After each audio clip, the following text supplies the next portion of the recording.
Well, hello everybody.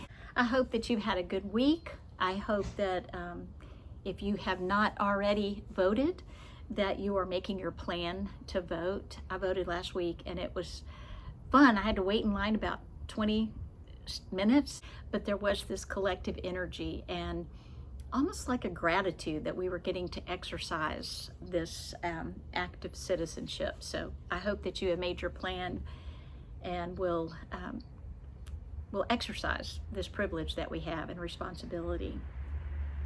The passage that I'm going to talk about today kind of addresses this notion of citizenship and faithfulness and how they might and might not fit together. And this is in Jerusalem, as we've been talking about, the hostility towards Jesus is getting ramped up by the powers that be, and there's just all kinds of frustration, and you can probably just feel the electricity in the air. But our story today deals with two factions. Now, all the people in the story, including Jesus, this is all part of the Israelite community. They're all Jews, and so it's not like we're talking about one religion against another. This is the factions within, the tension within that is going on. And there's this group of people called the Herodians, and they were supporters and followers of a King Herod. And King Herod was a Jewish client king that the Roman Empire had put into power to watch over the Jews and to make sure that they didn't cause trouble. And in return, they could continue to practice their religion. And he was known as a great builder. There's a lot of things now that even when you go to Israel now to visit, you can see the remnants and things of what he built. And so when he died, they divided the kingdom up, and his sons were given rule over it. And you know how whenever a person that has built up a business and the next generation gets it, there's always sort of this longing for wishing it could be like it used to be, because as things move on and evolve, things are never like they used to be. So the Herodians, they were very pragmatic in their attitude toward the Roman Empire. They wanted to get along, and they were very practical in their approach. And then there was the Pharisees, and they were the religious elite. They were the keepers of the law of the religion. They were the keepers of the Torah, the way that the Jews were supposed to live and how they were supposed to worship God and worship one another, beginning with the 10 Commandments that God gave them, and then they added on a whole bunch. And again, we're talking about first century Palestine. We're not talking about 21st century Jewish faith. That faith has evolved, and I don't pretend to know anything about that or compare it to Christianity or anything. So I want to be sure that there's no disrespect communicated in that way in the slightest. But so our story picks up, and we've got the Herodians and the Pharisees, and they don't really like each other. They don't agree with each other. You know, the Herodians are much too worldly for the Pharisees, and the Pharisees are just, they're probably clueless to the Herodians. So they get together though, because they're both upset by this upstart Jesus who is creating havoc and threatening the status quo, which we've been talking about a lot the last few weeks. So they come and they try to trip him up, because remember, there's this collective honor and shame for this society that, and if your honor is threatened, it's going to be threatened publicly. And how you react to that, it depends on if you retain your honor or not. So they were trying to discredit Jesus, and they came to him together, and they started by buttering him up and saying, you're a teacher, we know that you're not partial, you're wise, and so tell us, is it lawful to pay taxes to the emperor? And that is it lawful? That is a question that they would have practiced at Passover celebrations. There's these questions that are they're meant to consider and wrestle with these things. Are they lawful? What does the law say? How do we carry the law out in our everyday life? So that would have, Jesus would have understood that question. He also would have understood that they were both trying to get him, were trying to trap him in some way. So he notices the hypocrisy in him immediately, and he calls it. And then he asks him to give him the coin.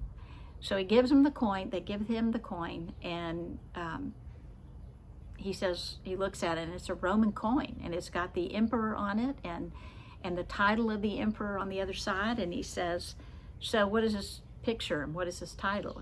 And they have to say, well, it's the emperor, and it's the title of the emperor. Now, what's significant about that is, especially for the Pharisees, the charge against, the caution against, the warning against idolatry was so strong with the Israelites and with the Jews of Jerusalem and Galilee that they would have been embarrassed to have been using this coin, holding this coin up as something to question Jesus with. The Herodians were much more pragmatic, but this would have exposed them in their folly. And then immediately it would have placed the Herodians and the Pharisees, it would have been this big red flag between them that, yeah, we really don't get along. And Jesus goes on and he says, give to Caesar what is Caesar, and give to God what is God's. And I think that is such an important word for us today. You know, the politics of that time were so different, and Jesus was speaking to them in their own particular circumstances from his own particular body and circumstances and worldview and mindset. But there's a lot that can translate even for us today in the 21st century. Over and over again in the Christian story, we are called to be in the world but not of the world. And Jesus is pointing that out, like, you're in the world, we have a certain way of negotiating our particular circumstances, but we are also called to be vessels of something much greater and much more eternal. And people fight right now about this enmeshment of our politics and our religion. And in fact, there are great, huge, powerful lobbying groups that are pushing for certain things to happen in government that they say is in the name of God, but it looks very much like the Herodians, perhaps, you know. So Jesus is cautioning us in the 21st century as much as he was cautioning them. You know, Jesus was not concerned, it doesn't seem like from his language. He talks about the kingdom of God and the kingdom of heaven, and he uses that word kingdom, and a lot of times people grasp onto that for the 21st century. He was not talking about a monarchy or a democracy or an empire or any kind of particular type of government. What he was talking about is a realm of reality in which the principles of God, God's presence, God's reflection is active and at work in and through everything that the people do. In other words, you could be living under any kind of government and still be called to practice the kingdom of God in the now, embracing it and trusting that when it comes in its full fruition, that God's plans always come to fruition, but that we are given the opportunity and the power to work those things out practically in our own time period and set of circumstances, so that the way we would work them out in the 21st century, living in the United States of America, would look different than what it looked like in the first century Jerusalem. So why is that important? Is because we can't just blanket say this works for every time period. But the one thing that is eternal is that our faith and that the way we practice it should never become enmeshed in the government of the day. Because once it becomes about grabbing power, then it's no longer about faith. And that's what I think Jesus was trying to say to us, that yes, live in your circumstances, pay your taxes, but keep your mind and your heart on the kingdom that is eternal. I think if we can do that, it reinforces how we approach citizenship. If we keep in mind that this kingdom of God is about everyone participating in the gifts of God, in life of God, in the sharing of our resources, that we realize that as we live in this 21st century, in this place, we're not owners.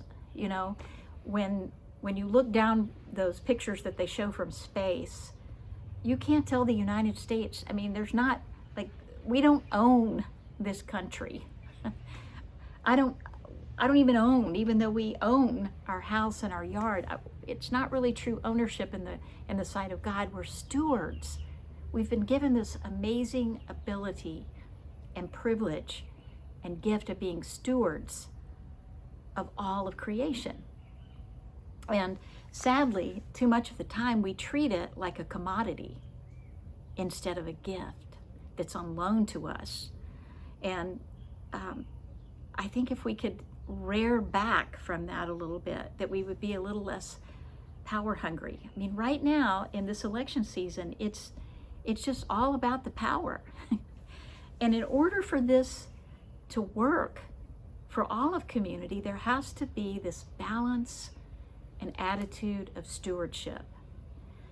What are the values that we're basing our community on?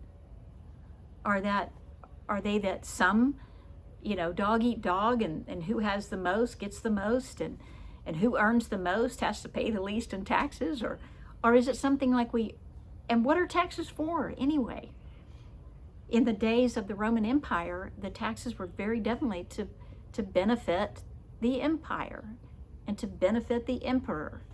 And there was a lot of graft and corruption that went around with the tax collectors. Well, is it different now? Are our taxes meant to be used, taxes paid for citizenship, meant to be used for the services of the community? I mean, we appreciate good streets, right? We appreciate clean water. We appreciate education for the children, and shouldn't all children have the same quality of education? So in that mindset, if it's for the betterment of the community, shouldn't we all pay taxes? And shouldn't we all pay a reasonable amount and an equal amount? Shouldn't there be equity among them? If the taxes are meant to provide service for us, and if the taxpayers' money funds the government, then shouldn't the government be in service to the community as well? And in that case, shouldn't that filter our arguments with one another? Shouldn't that balance them out? Shouldn't that give them some focus, that the differences in parties, that maybe there's a way for us to collectively meet in collaboration? If we value good streets, and we value clean water, and we value our children and want them to be educated, and perhaps if we can grow in our value of all having health care provided to them, then is that such a bad thing for our taxes to be used for? I know there's just the word tax is so inflammatory, because we have this mindset that we don't want to pay taxes. And we don't want to pay taxes for them to be used foolishly and wastefully and corruptly. No. But this is our given set of circumstances to work out. And it doesn't release us from this responsibility or this call to be about bringing the kingdom of God at hand. So maybe the way to keep from getting enmeshed in this power grab is to collectively realize that the kingdom of God is about the least of these and the bounty that everyone gets to share in. and about bringing forth life and caring for the creation, and so that it can continue to flourish well beyond this particular set of circumstances and moment. Shouldn't that be the driving force, this notion of participating in the kingdom of God? And doesn't that sort of dissolve all of those arguments of power? And wouldn't that require balance? You know, I have very passionate feelings, and I know a lot of times they come through in these porch talks, and I know people that love me and respect me that think completely different, and I love them and respect them, and they have completely different ideas on how this particular set of circumstances and time should be handled. But that's good. That should require a balance between us. You know, the court should be balanced and not about political power grabs for any side. And so I think I'll quit talking for now. But I would just encourage you, as you exercise your right to vote, think about what it is you're voting for. What are your fears that are driving that? What are your desires? What are your hopes that are promoting that? And realize that, you know, we can figure this out, not perfectly, but if we'll keep in mind this vision of creation and restoration, that even the smallest decisions that we make, even the simple act of voting, can have eternal consequences and impact if we do it from our heart. We do it in love of God and love of neighbor. God bless you, and go in peace.